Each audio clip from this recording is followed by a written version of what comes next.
was just doing a little cortisol regulation, and I thought it might be nice to come on here and do it with you. So if you were looking at my stories earlier, you saw how cortisol is one of our main stress hormones. And in those of us over 40, it can have a big impact, more so because of our changing estrogen and progesterone levels. And so when we can regulate our cortisol, it helps to regulate our estrogen and progesterone, especially as they're shifting over 40. So I thought we would do some breathing exercises together just to help regulate that, because I think we all know breathing helps with the cortisol regulation, but we don't really take the time to do it. So I thought if we do that together right now, it might be a nice addition. And then if you feel the benefits from it, you can save this live and do it whenever you like. So just really quickly, cortisol, as I said, is the main or the long-term stress hormone in the body, and it is impacted by both progesterone and estrogen, and over 40 those shift to rather than being produced mainly in the ovaries, they are shifting to produce mainly from the adrenal glands after menopause. So that's also where cortisol is produced, is in the adrenal glands.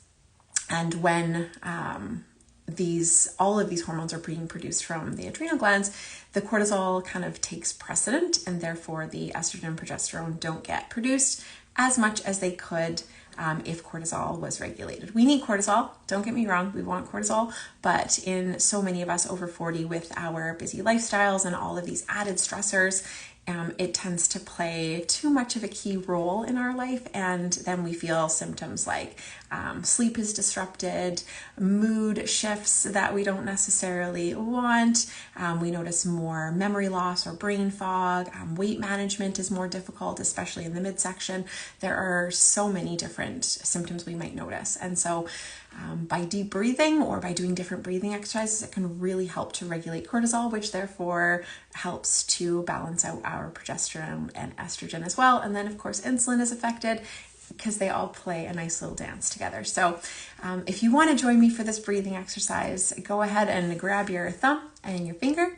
I like to do this one because sometimes breathing, if we are in a high state of stress, it can be very distracting. We think about all the things we could be doing or should be doing or did already happen, or, our brain gets active, and then we don't necessarily focus on the breathing, we focus on the brain activity.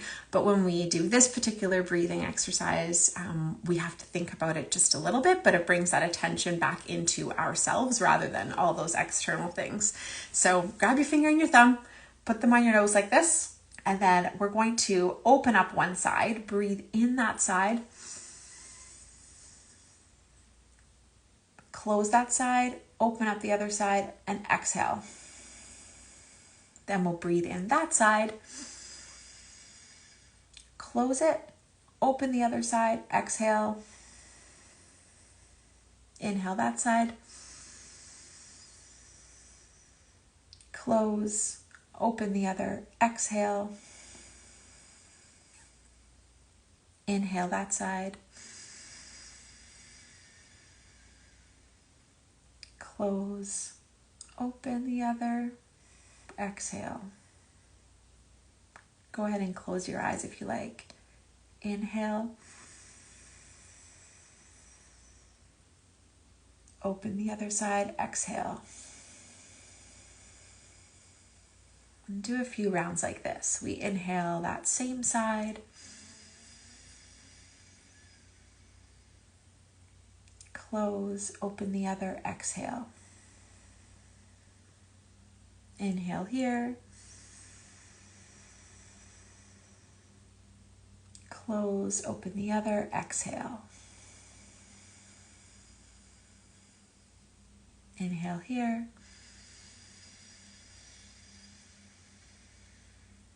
close, open the other, exhale. One more round, inhale here,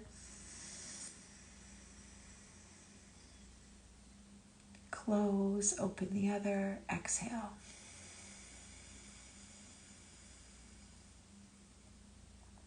Feel free to continue in that same fashion. 5 rounds is awesome, and if you can do more, continue for as many as feels good, and you'll notice yourself just naturally calm. So I invite you to do that every day if you can. 5 rounds, it's all you need, less than 5 minutes really.